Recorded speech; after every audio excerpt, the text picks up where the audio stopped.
Hello, welcome to the Minnesota Black and African Author Festival by Her Arts in Action. My name is Taraya Johnson.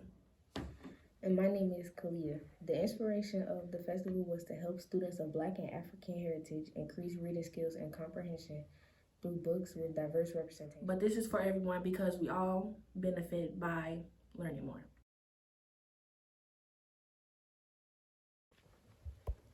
Today our author is Dr. Artika Tyner. They will be reading their book, Justice Makes a Difference, the story of Miss Freedom Fighter Esquire. Enjoy and please stick around for an activity and author question and answer session.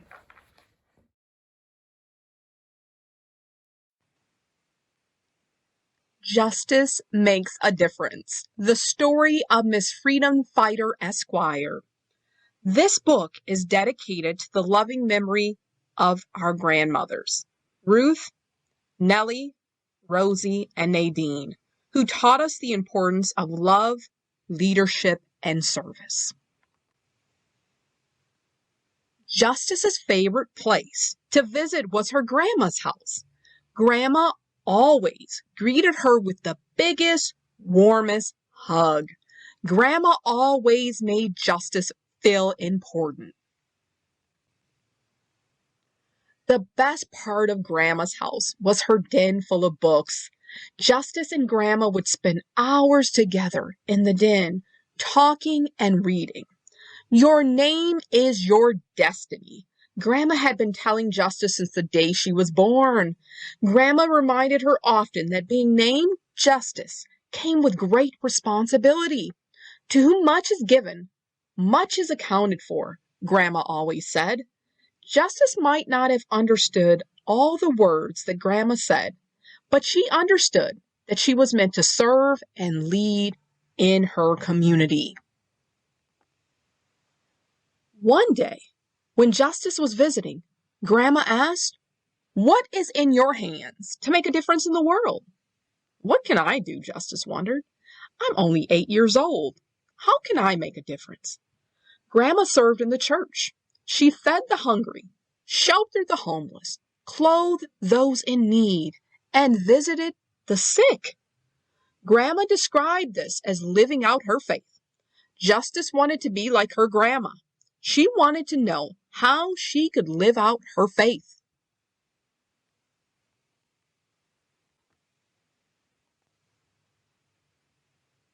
Grandma found Justice in the den, heavy with thought.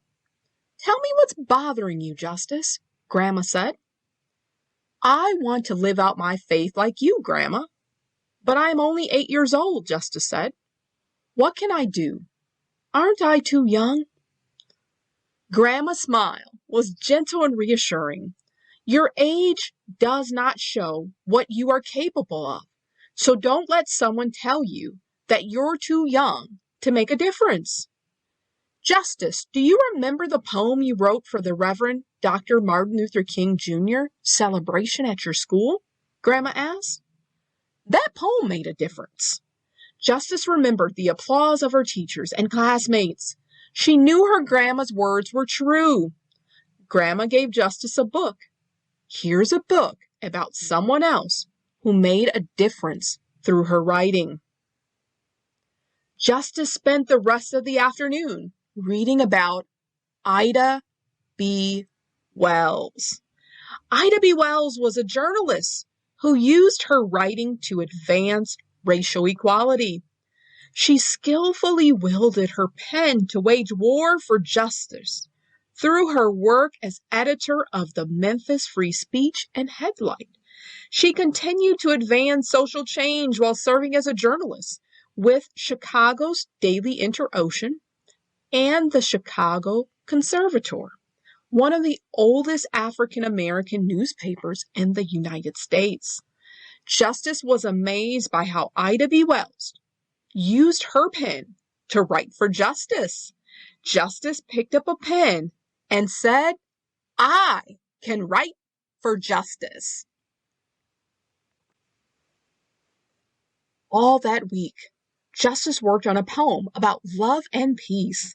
When Justice visited the next weekend, she showed her grandma the finished poem. Words are powerful, Grandma told Justice. They can be used in powerful ways to do good or to do harm. That's why it's important to always be careful with your words.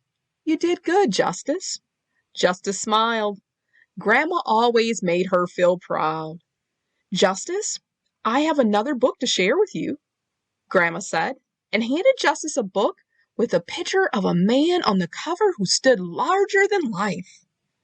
Words can be powerful, and music can be powerful too, Grandma told her.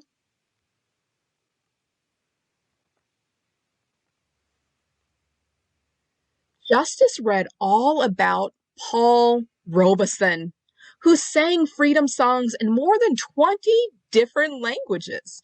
He was a lawyer, a singer, an actor, and a professional athlete. Justice marveled at how talented Paul Robeson was.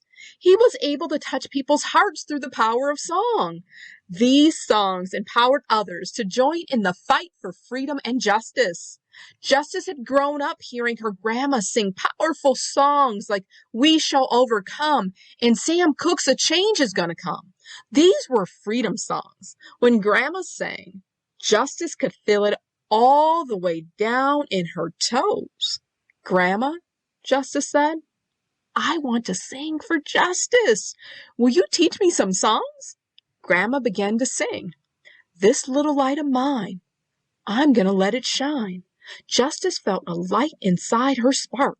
Let it shine, let it shine, let it shine, she sang. Sometimes, when Justice visited, she helped Grandma in the garden. Justice loved the way the warm earth felt under her feet. She was amazed by how the tiniest seed could become a big vine full of juicy red tomatoes or a tall forest of okra plants. Grandma would sing while they worked, and Justice would hum along. Their music served as the rhythm for their digging and planting. Planting a garden was hard work, and it gave Justice a lot of time to daydream. She fantasized about what it would be like to travel around the globe. What's the most exotic place you've ever traveled to, Grandma? Justice asked dreamily. Grandma chuckled. I haven't been much outside St. Paul, honey. Grandma smiled, but I've traveled all over the world through books. This made Justice happy, because she loved to travel through books too. After they were finished in the garden, Grandma gave Justice a book about a woman in a faraway land. Happy traveling, Grandma said. Justice read all about the country Kenya and the work of Dr. Wangari Maathai. Dr. Maathai was a global leader. She organized the Green Belt movement with the hopes of restoring trees in her home country, Kenya. She sought to restore the beauty of nature and uplift the close-knit community. She began by organizing mothers, daughters, and grandmothers to take action by planting one seedling at a time. More than 51 million trees were planted. Justice had an idea. Grandma, can we bring the community together like Dr. Maathai and start a community garden? Grandma smiled her proudest smile. I think that's a wonderful idea. Should we invite others to help? Yes, Justice said. We can grow fruits and vegetables. Maybe we can ask our neighbors to help us. During one visit to her grandma's house, Justice was quieter than usual. She sat on her favorite green chair in Grandma's kitchen, drinking lemonade. Grandma looked concerned. What's troubling you, Princess? My friends at school said women can't be president, Justice said. But I always thought I might grow up to be president someday. Justice, Don't ever let anyone tell you that you can't be who you want to be. She wanted to believe her grandma, but she still wasn't sure. When Justice got home from Grandma's that afternoon, she found a book in her backpack about Shirley Chisholm. She knew it was from her grandma because her grandma always left books in hidden places as special gifts. Justice read about Shirley Chisholm, who became the first African American woman to run for president of the United States in 1972. She called herself the candidate of the people because she was determined to fight for the rights of all people. Justice became very excited. I can be president one day, she said to herself. Then she stood tall and said with confidence, I can fight for justice. Justice couldn't wait to tell her friends at school about Shirley Chisholm. She told her grandma all about it. Grandma, now all my friends want to be president. I'm counting on it, Grandma said, smiling. What else are you learning about in school? She asked. This week, we learned about the legal case, Brown versus Board of Education, Justice told her grandma. Grandma got a faraway look in her eyes. I remember attending school in a one-room shack in Alabama, she told Justice. Dozens of students of all ages gathered in the schoolhouse to learn together. We didn't have much. Most days, not even paper or pencils. But we had a love of learning. Justice couldn't imagine going to school in a one-room schoolhouse with kids of all different ages. Justice told Grandma she learned that Brown versus Board of Education was a case about ending segregation in schools. Grandma, we learned that Black children were not allowed to attend school with white children. Yes, Justice, I remember, Grandma said. The schools were separate and unequal. Grandma, we also learned about the lawyer who worked to end segregation in schools. Justice was proud to know such important information. Indeed, Grandma smiled. Charles Hamilton Houston. He said lawyers should serve as a mouthpiece for the weak and a sentinel guarding against wrong. That's a funny word, Justice said. What does it mean to be a mouthpiece, she asked. Grandma explained, a mouthpiece means that you use your voice to share about the challenges people face in society, like ending hunger or ending homelessness. What does sentinel mean? How about you find out for yourself in your dictionary, Grandma said with a wink. Justice ran to find her dictionary. She paged through until she found sentinel. A sentinel is a soldier or a guard whose job is to stand and keep watch. Wow, Justice thought. I can be a soldier for justice? Finally, Justice was sure. She knew she could make a difference in the world by becoming a lawyer. Her love for superheroes inspired her vision for the future. She had a dream of becoming Miss Freedom Fighter Esquire, a superhero with a law degree and an afro. Now Justice could see herself more clearly. She was determined to use her education in the struggle for justice. She finally understood the meaning of her grandma's words. To whom much is given, much is accounted for. Justice would live up to her name. Justice, are you ready for bed? Asked Grandma. Justice could not believe how fast the time went by. She had remained in the den all day with her books. As she lay down for bed and finished her bedtime prayer with Grandma, Justice said, Grandma, I will make a difference by becoming a lawyer and helping those in need. Grandma gave her a reassuring smile and kissed Justice goodnight. Justice found a book under her pillow, another special gift from Grandma. Justice began reading about Ella Baker Ella Baker helped the young people of the civil rights movement get organized and take a stand for equality and freedom. Justice fell asleep, quietly humming Ella's song. We who believe in freedom cannot rest.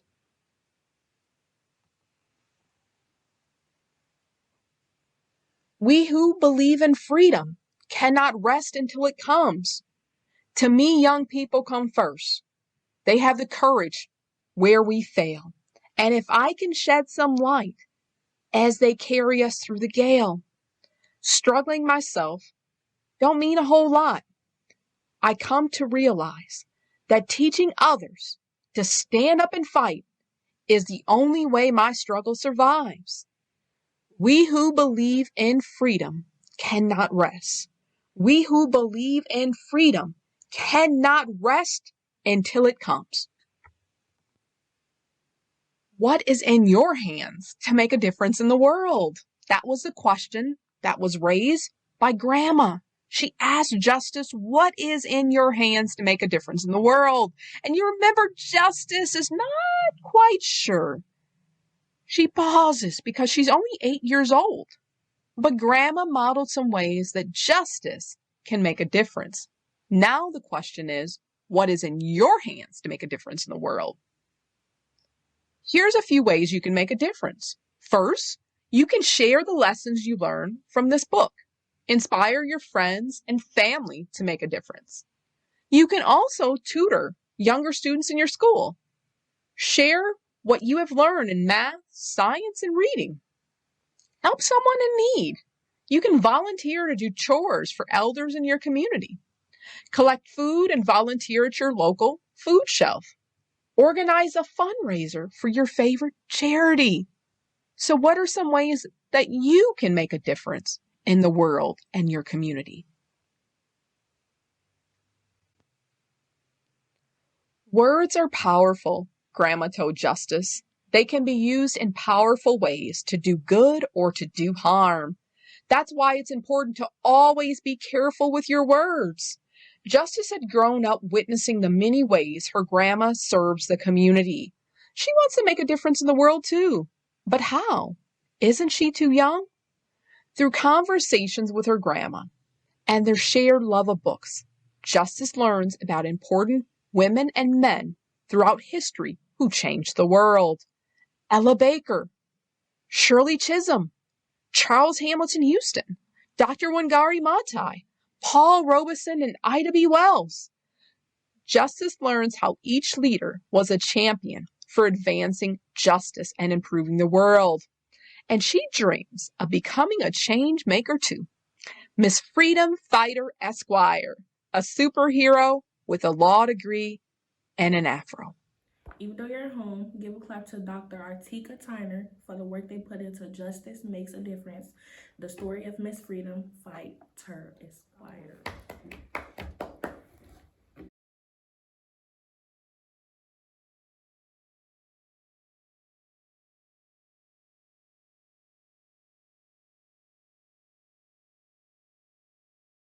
Now we will do an activity inspired by the book. Art and writing projects are a great follow-up to reading to help increase comprehension and retention. Kids, make sure you have your parent, guardian, teacher, or nearest adult for permission to use supplies and workspace. What inspired you when you heard today's story, Justice Makes a Difference, Miss Freedom Fighter Esquire? The student in today's video took inspiration around the word justice and no justice, no peace. She created a drawing in pencil and then used color pencil to add color. Create a piece of artwork that is inspiration that you're taking away from the story.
Show us what you made. Picture a video of your work and tag us across all social media platforms at Her Arts in Action.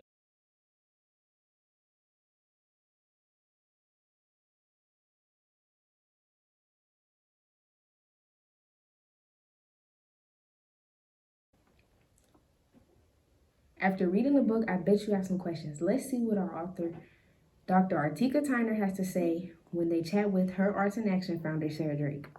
You can also post questions for the author. Thank you for joining us for our book festival. We have Artika Tyner here with us.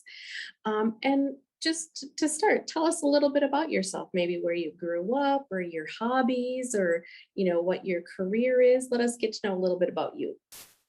Yes, I'm a proud daughter of the Rondo community, so a historically Black community here in St. Paul. For me, that means an importance of culture, of history, and the connection to those cultural roots. So my family has spent 5 generations have lived on this sacred ground. So we continue to serve in key roles in helping to engage in community building and sharing our Rondo history. So Rondo is a big piece of who I am. It's what inspired me to be an advocate for justice. I'm a civil rights attorney and professor. And one of the things, if you don't know anything about Rondo's story is, of course, a story of triumph and courage and hope as we think about Rondo being an economic hub for African Americans as they migrated north. But like over 1,000 cities across the nation, Rondo experienced what we refer to as racial removal. With the onset of the Federal Highway Act, we had Highway 94 that most of us use throughout the state of Minnesota, went through the heart of our community, displacing our community members, losing our generational wealth as we lost our homes, losing our businesses, but still yet we rise and highlighting our history, our culture, and continuing to build.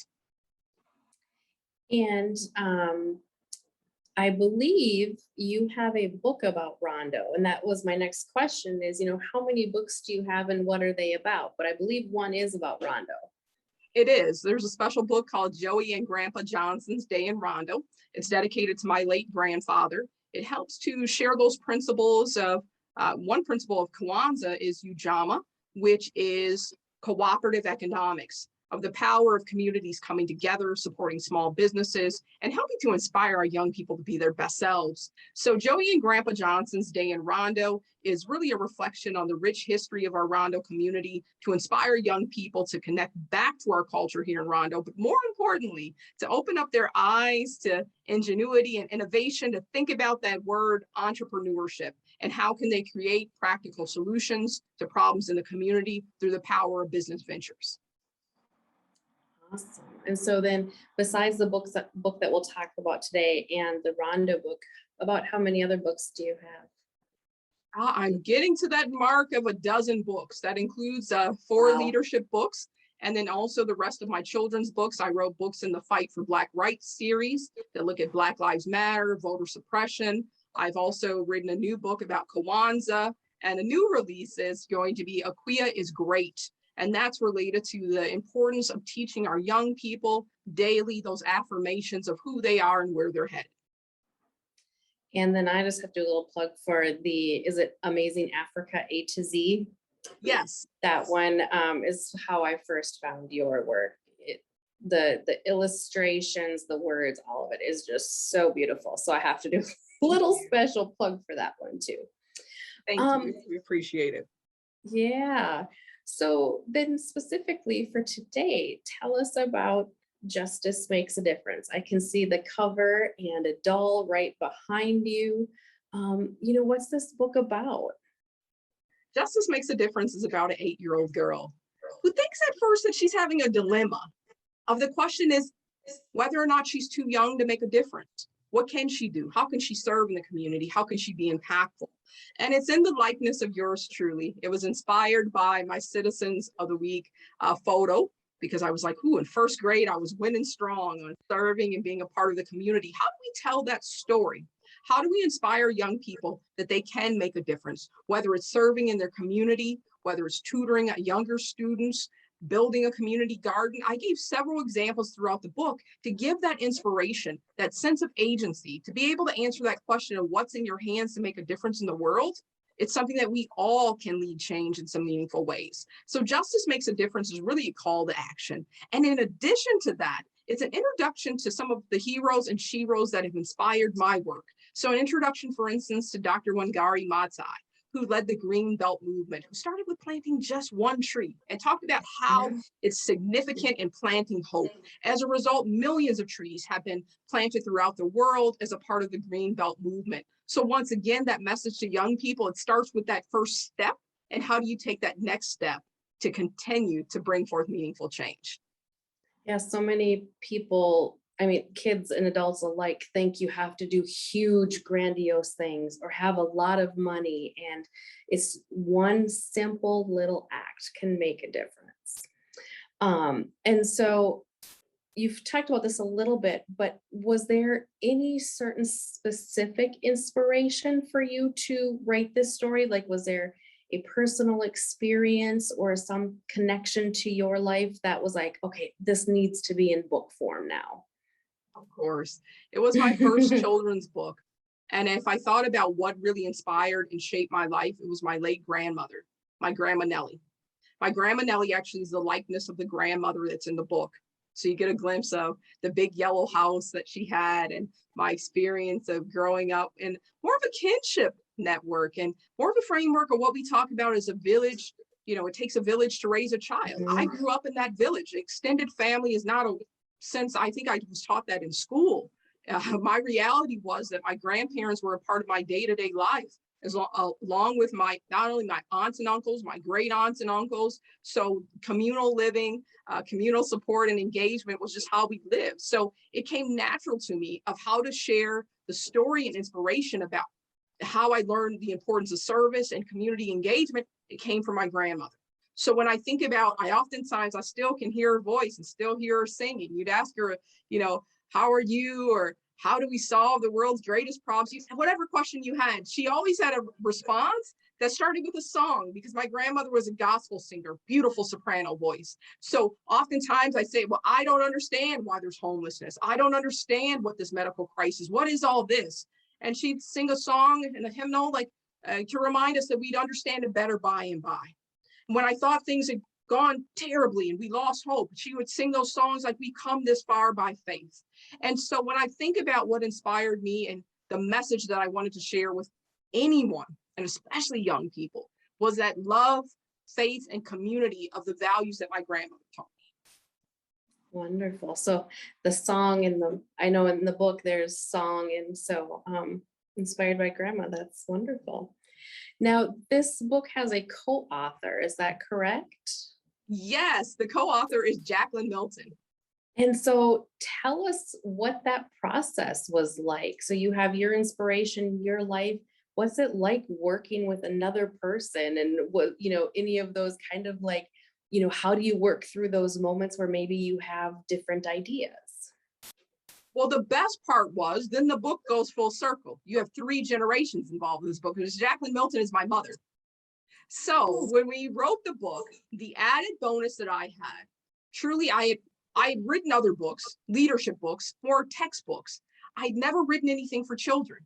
So the reality of it was, with mother being a school teacher and having a background in early childhood education, I think it was a perfect relationship, because I had the research in the civil rights history and I was well versed in it, but I wasn't quite sure how do you teach that to young people. So the first version of the book read like, and no one would tell me. And then finally a friend said, it reads like your dissertation. And I thought, what in the world? I thought I did a good job. And that's when I knew I needed to reach out for help. And help was within reach, because I reached out to my mother. My mother believed in the concept. She believed in the message, and she believed in the mission of the organization that was also birthed as a result of publishing this book as well, Planting People, Growing Justice Leadership Institute. So when we brought this all together, it was a natural fit for us to collaborate, me bringing the civil rights history and knowledge, and her bringing in how do you get that message to a younger audience. So we came together, scrapped my old manuscript completely, and came together and took it piece by piece by piece. What is the message? What is the feeling? What is the voice? I had to get into the voice of an 8-year-old child. I was used to teaching in large lecture halls and Fortune 500 companies doing lectures. And now, how does an 8-year-old understand social justice? How does an 8-year-old understand leadership? So it was a wonderful process to step back and get more engaged through the lens of a child. I didn't realize it was your mom that you worked with. So that's really cool, especially since you were honoring and remembering your grandma in the story too. So that's a cool little synchronicity. With the theme of the book and the things that you've said already, it's obvious that you want readers to walk away after reading this, to take some sort of action, to make a difference in the world, to have an impact. I'm curious, are there some examples that you've heard from young readers of things that they've gone out and done in the world so that we can inspire the readers that are watching this, that are maybe like, I don't know where to start? What are some things that have been done? Well, I had a unique opportunity to go to a Girl Scout troop. I'm a Girl Scout alumna, so on my honor, I'll try to Me serve too. God and my country, help people at all times live by the Girl Scout laws, right? So one of my first stops with the book was to a Girl Scout troop meeting. And one of the things, there was a young girl, and every time I was reading a little bit of a book, she'd say, oh, have to make a connection. And I'm thinking, connection? Does she mean, missing punctuation? I just wasn't sure of the context of what she was saying. So I just kept going to read the book, and I'm like, I don't know, we'll see. And so then at the end, she was talking to her mother, and she said, yes, this is what we're learning in school, how to make connections. So for instance, I was talking about some of the issues around food insecurity, and she was like, connections. I saw something on the news. Once I started asking her, she gave me more context. For me, that was transformational. That she wasn't just taking the book, she was thinking about what was the connection to some of the things she was learning in school, some of the things that she was doing as a Girl Scout, and how she could connect personally. The other example is Basswood Elementary School. They gave me quite the surprise. After my book reading, I went out into the hallway. They kept saying, Dr. Tyner, the students have a gift for you. And I thought, okay, maybe they'll sing a song, maybe there's a poster, but all of the students traced their hand, because the theme of the book is what is in your hands to make a difference in the world. And they wrote one way that they would make a difference. Awesome. From students talking about everything about how to use, they were learning about empathy. How could they listen more? How could they communicate better? How could they end bullying? So when you think about it, they took the message and applied it to what they could do in their day-to-day lives, which for me was one of the greatest gifts I've ever received. That's awesome. Very cool. Our focus for this whole series is, young readers, especially Black and African students, to help increase their interest in reading and improve their comprehension through representation. And I know you know how important that is.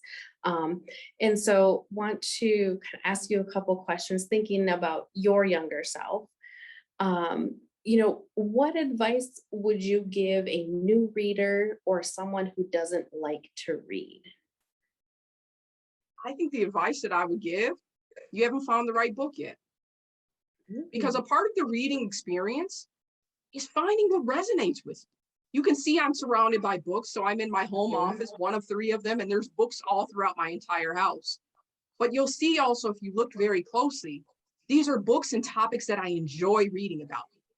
From learning more about, I have a whole section in the right-hand side of my office on Marcus Garvey. I have another one on Dr. Carter G. Woodson, because I wanted to know more about what inspired him to become a writer, become a professor, and to found what we know today as Black History Month. And so when I think about this, I help to create a collection of books that are related to my interests. So I challenge teachers, librarians, parents, and even young people themselves, find the type of book that you like to read. Now, here's something that might be a little bit of surprise for folks as well. I love graphic novels. Oh, I am a Marvel comic book fan.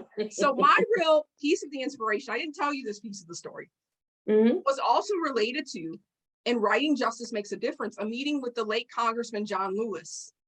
I had an opportunity, my student surprised me with a special gift in DC. She said, get ready, I'm taking you somewhere. I thought, okay, I thought maybe lunch, or maybe a play. I didn't know, art gallery, I had no idea. And then I kind of got a bit of a clue as we were getting up to the Capitol Mall. I'm like, it's something official. Thank goodness I wore, a nice business style attire, my tweed navy dress. I was set to go.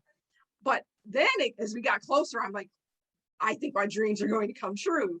It was Congressman John Lewis's office. And I still is a great joke between my student and I. She was like, Dr. Tyner, you love to talk. You never stop talking. But he was like, welcome, nice to meet you. I couldn't say anything because I was there with the last living member of the Big Six, sitting in his office that looked like a museum. In his presence, I had even forgot my name when he was asking me a follow-up question. So Congressman John Lewis left me with a very clear charge on inspiring the next generation of young people. And the reason why I'm bringing it up related to my love of graphic novels, he also gave me a gift as I was leaving as well. The gift was a comic book. And actually that comic book would have been Dr. King's first book, a graphic novel about how young people could get organized in the civil rights movement. So they were by any means necessary, sharing information and knowledge to inspire young people. Why do I give this example? Because even when I thought about my character Justice, she's not a superhero by circumstance or just mere sheer chance overall. She's a superhero for justice because most young people can resonate with this idea of that a superhero is someone who helps other people, who stands for justice, who makes an impact. And I didn't know this with certainty, but I actually went in, my beta readers were who? 3 and 4-year-olds. And so I went into this early learning center and I thought to myself, will they know anything about superheroes and comic books? Oh, they were beyond excited. They had their poses going. They were like, we soar through the sky. So being a superhero and having that connection to comic books was really another piece on how I wanted to connect with young people who may not read a traditional picture book or chapter book, but could see something else. The other piece of it is, this is one of only a few books that have a main character that's a Black girl as a protagonist. Yeah. So we knew that representation also mattered. So I say that to say it's a challenge for us as authors, illustrators, and advocates for literacy and learning to make sure that we're creating and producing the type of materials that spark the interest in all young people. Because I don't think it's a challenge of whether or not there's a reading gap or if young people have the capacity to read. I think it's a question of whether or not we're connecting the dots on bringing those basic foundational pieces of phonics and reading, of course, and coupling that with the passion and the interest areas of each young person. And it's going to be radically different. Oh, very true. And how so exciting for you. I didn't know that piece about John Lewis. So very exciting for you. So with what you just said, then what would you tell your younger self about reading? If you could tell your younger self anything about reading, what would it be looking back now? I think I would tell myself to keep reading. You know, of course, I was teased when I was younger. I had the big red glasses and, you know, they were bigger than my face. And then I was always carrying a book and that's all I loved to do. So, you know, sometimes that led to bullying and other teasing opportunities, but I would tell myself to keep reading. And I also would tell myself, we just last weekend honored a special 10-year-old author who wrote a book called Jaheim's First Kwanzaa, Zephaniah Martin. I would have told myself, knowing what I know now, not only read, but write the stories that you want to see. Because Zephaniah Martin has changed the course of history in many ways. There are very few books about Kwanzaa. And even if you add the piece that he's a youth author through the eyes of a young person, teaching about some important core principles of unity and community, it can't get any better than that. So I wish my younger self knew that I could also be an author and share my stories. That's a very good piece of advice. Not just read, but write. Yes. And the artist in me that writes and illustrates is like, you can make the artwork to go with it too. There you go. I love it. Was there an experience that you had as a child or teenager where you learned that language had power, or where having read something gave you power? That power of words piece. I think through the lens of my work as an attorney, the power of language. I grew up during the peak of the war of drugs. And so language determined that someone had an indictment or a felony conviction, right? Was the next stage. So language determined, and I felt like relegated my community to second-class citizenship. We talk about it now in Michelle Alexander's book, The New Jim Crow, and explore the history of mass incarceration. Language was power over us. And I had to learn, and the decision that I made to become a lawyer is because I wanted to become well-versed in the language of the law, to be able to take a stand for the rights of people in my community. So language is very powerful. It shapes narratives. It can create, it can destroy, it can uplift. Language can do a lot of things. So for me, I challenge young people to learn, and that's why reading is so fundamental. Learn about, for me, my passion was about law and policy since I was a young girl. So I had to learn that language to see how it shapes the experience, and in particular in America as it relates to race in the law, the experience of African Americans in my community. Language empowered me to understand it. Language empowered me to deconstruct it, and still yet to work to change it. Very important stuff. You said you've got about a dozen books. So what's next for you in your writing? Any projects that are currently happening, and any things that you hope to do but aren't in the pipeline yet? Both excellent questions.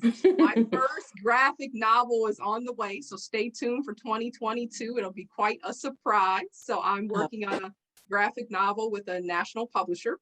I also am working on a few other books, a few biographies, and another series, a history series. And so all of those books will be released in early 2022.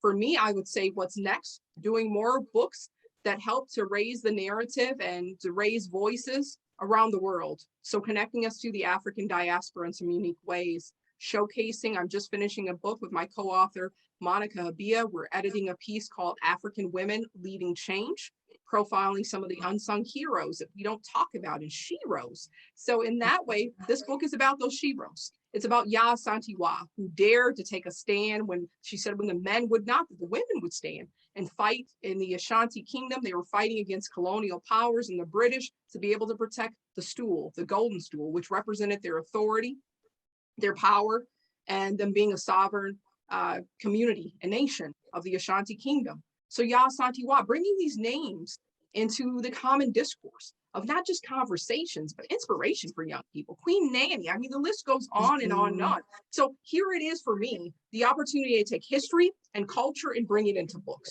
which is critically important because you're more likely to see a book that features a Black dog or a Black bear than a Black boy or a Black girl. So here's our opportunity to reshape the narrative, to make sure that the narrative, to make sure that language, to make sure that illustrations, it all comes together to show an empowering narrative around the history and culture of the African diaspora. Wonderful.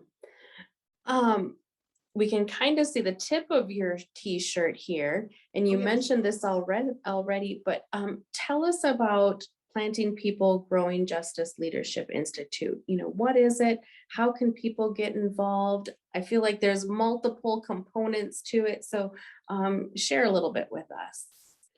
Planting People Growing Justice is something that emerged from my heart that connected with other hearts.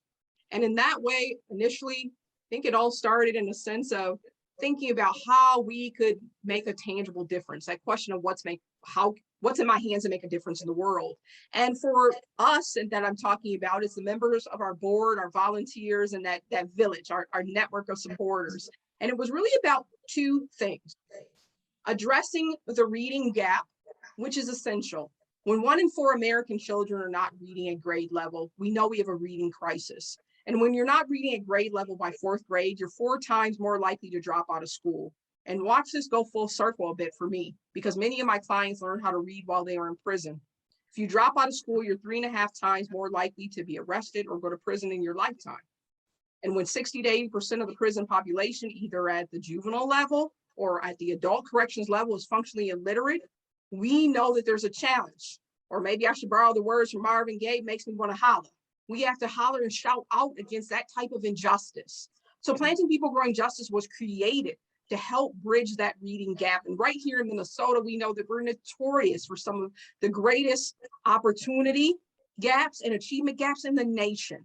So when we look at this, when you have less than 1/3 of children that look like me reading at grade level, and no one seems to be too concerned about what we're going to do, we knew we had to create our own solutions. And that was inspiring young people of color and all children to find a love of reading.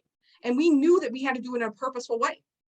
Now you're seeing more movements around diversity in books. But when we were talking about it, we were met with complete disregard because people would say, well, I'm not sure if that's the right market. I'm not sure if so-and-so is interested in reading. I'm not sure. We were met with every excuse. And here's the leadership challenge to us all. We took a despite of path. We took all of those excuses and created our own mechanisms to publish books and to get books in the hands of children. So I say this because I also want to highlight the second point. So I talked about promoting reading and diversity in books, but it also was about leadership development. I oftentimes train my students in the classroom of the importance of when we see a problem, we create a solution. So we saw that problem of the reading gap. We saw that problem of the lack of diversity in books, which is critically important because children do what? They read books where they find joy. And where do they find joy? Through representation matters as well, because then they can see those mirrors, those positive reflection of themselves for children of color, but for all children, those windows. If we're talking about training the next generation of global citizens, being interconnected, our shared humanity, our common destiny, better way to start that conversation than through books. So our last piece then was sparking an interest around leadership development, training our young people to lead their own change. We were modeling the way on how to do it. And we soon realized we had more work to do because we focused on children, but then families were saying, how do we get involved in the work? So over the past 2 years, we've also been expanding the work to provide those same learning opportunities around diversity, equity, and inclusion, around reading, around the love for cultural preservation and celebrating history for adults as well. So we've been expanding our programming to include the entire family. So when I think about Planting People Growing Justice, I think of the words literally, that ordinary people can have an extraordinary impact. Planting people is the process of helping people unveil those talents that they already have inside. Getting that sense of agency, redefining leadership. That's not about a position or a title, how old you are. That's a lesson that Justice learns, that she's not too young to make a difference. But that true piece that we all can make a significant impact if we're willing to use our gifts and talents to change the world. And the growing justice is just the manifestation of it. When we all do this collectively, all around the world, block by block, household by household, we can't help but to reap a harvest of justice and freedom in some meaningful ways. So Planting People Growing Justice started off as just an idea, just a spark, but it really became a movement of ordinary people, of everyday people saying, how can we get involved? How can we lead change? And how can we do this one step at a time? Wonderful. Thank you so much for all of this great information and knowledge that you've shared with us today. Is there any last piece of advice or thing that you would want to share with our audience today before we go? I think the best piece of advice that I can share with you is a piece of advice that I received from my mother. She always reminds me to be the best original, be myself. Be the best original, be yourself. So I want to encourage our young people, find those gifts and talents. Find those things that give you and bring you joy. And of course, I said the challenge along with that is finding the books that help to spark that as well. But be that best original in every dimension of your life. There's nothing unique about it. Oftentimes people say, well, you received some special opportunities, some special gifts. No, I think the reality of it is that I operate in my God-given gifts and talents every moment and every day of my life. And through that, my gifts have made room for me.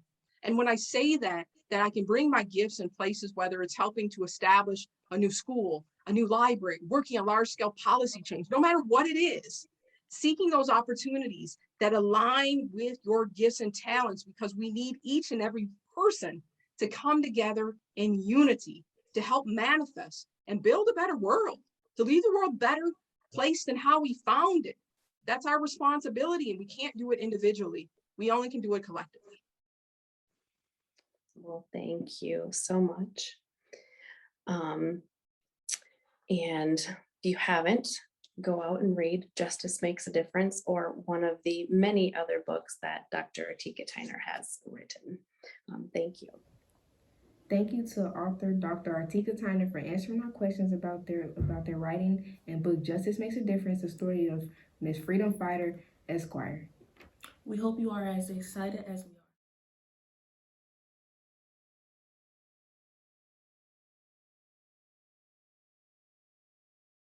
This is an activity made possible by the voters of Minnesota through a grant from the Central Minnesota Arts Board.